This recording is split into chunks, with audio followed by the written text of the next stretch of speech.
Urban campaigns are a completely different challenge when compared with your typical travel-based campaign. This is mainly because you need to put every aspect of world building into one single city, while most TTRPG systems don't give you much advice on how to do it. Over the course of the next few videos, I will show you how I build my cities, be it for World of Darkness, Shadowrun, or any fantasy campaign. As usual for my tutorials, you will need a World Anvil account. Besides the CSS styles I want to apply in the end, you will be able to create everything with a Freeman account too, especially since I don't plan to use custom containers this time. In addition, I use the book Damnation City, which belongs to the World of Darkness, more precise to Vampire the Requiem. This book is one of the best resources when it comes to building a city. The last 8 I will use are the World of Darkness city worksheets, which you can get over at the Storyteller's Vault. Links to everything you will need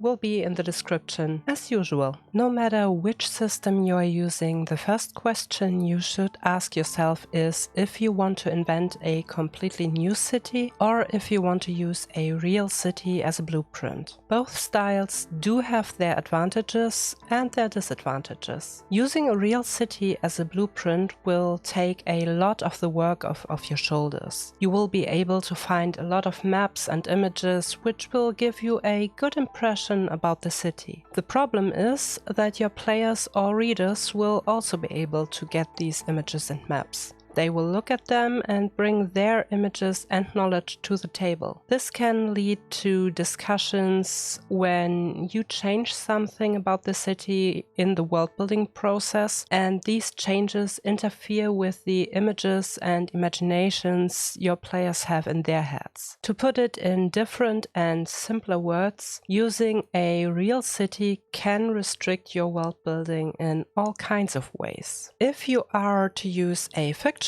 city, you will have more freedom, but also a lot more work. All those maps, images, the history, and the style of the city will be on you, and these things do cause mountains of work. My solution? I am using different real cities as blueprints and will change at least 5 major things about them to build my own city. This is something you will learn more about in the course of the next videos. Next, you will need to think about how you want to use your city. Kismet Rose has some excellent articles about world building in the World of Darkness, and there is one point where I am absolutely agreeing with them. There is a difference in building a city only for one campaign or chronicle, or if you plan on using it for many campaigns and chronicles to come. That's, by the way, not only for cities and not only for the World of Darkness. For every setting, you need to think about if you want to use it for only one story or one campaign, or if it is going to be your forever setting.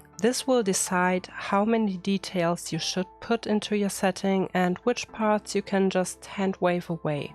Next, let's have a look at the city worksheet I talked about. The sheet I picked here is for an independent city, but if you build for the World of Darkness and need something for Camarilla or Zabad, there are sheets for that too. While this worksheet is tailored to the World of Darkness, many of these elements fit for any city you're planning to use in your campaign. First and foremost, I am using these sheets as a basic idea for my article structure, but also as a prompt for the different elements I want to cover in additional articles. In general, for urban settings, I convert this sheet into an overview article and then add another article for each of the parts of the sheet. In addition, each neighborhood will get its own articles so I can detail them a little bit more. With the new Freeman article limitations, you will have to upgrade to a paid membership at some point, at least if you want to follow my process to the end. By the way, if you want to know about how I plan my World of Darkness Chronicles, let me know in the comments down below. Before we start, just a little hint. These sheets are designed in an A3 format and should be printed double-sided, then folded and put together. This can make working with the original PDF sheet a little bit confusing, so I printed the sheet as an A4 PDF format and sorted the pages for this video. So let's go through this step by step.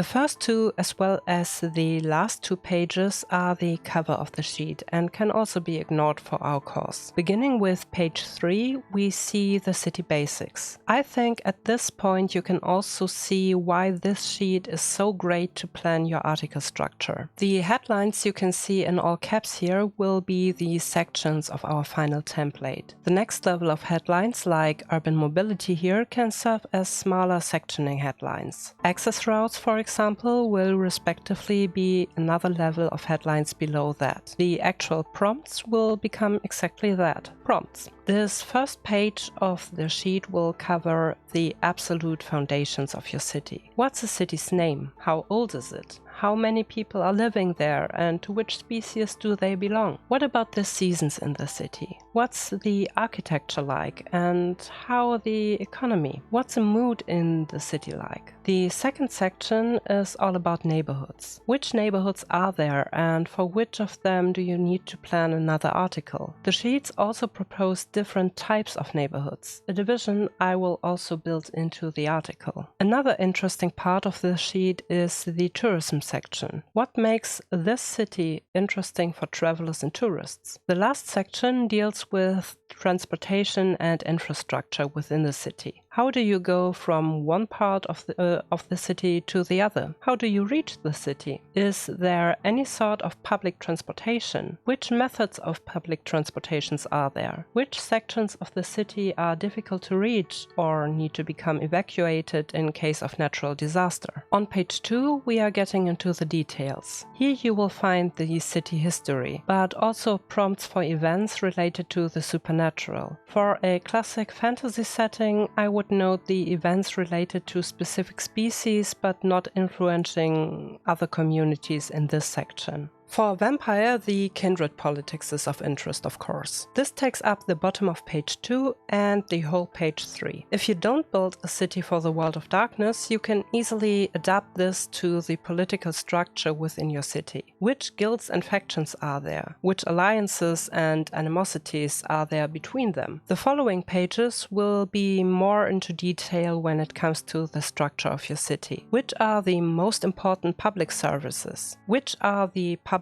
buildings everyone knows about? The most important parks? Where does the upper class go to enjoy themselves and where are the workers hanging out when their day of work is over? Which media is available in the city, and if your answer is none, how do news spread around the city? I filled one of these sheets for myself and will spend the next few weeks with moving the entries to World Anvil. Since city building can be as intense as complete worlds, I will plan enough time before we finally finish this series. I hope this video was helpful in understanding my first step in building an urban setting. If so, please leave me a like and subscribe. I will see you next week. Bye!